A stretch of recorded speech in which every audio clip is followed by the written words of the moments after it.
Wishart. Very much, Mr Speaker, and can I thank the Leader of the House for announcing the business for next week. And can I thank you, Mr Speaker, for your very helpful statement, and I fully appreciate the consideration that you've given to this very serious matter. But in the wider context, something has to change, something has to happen. We have to get this House back onto an even keel. All of these issues and difficulties are down to the very simple fact that this government aren't prepared to participate fully in the democratic structures of this House.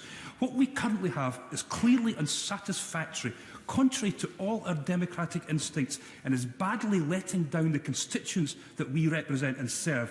When governments avoid votes, diminish the significance of oppositions to hold governments to account, bad stuff happens, and bad stuff happened in the context of this, and it has to stop. Let's return the House to the conditions prior to the last election and administer a democracy in which we could all be proud of and all be happy and satisfied in this House.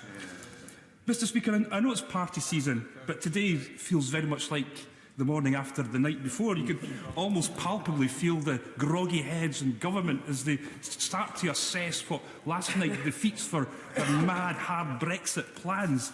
Hopefully this will be the first steps on the brakes of sanity, and this madness can be slowed down and put back under democratic control.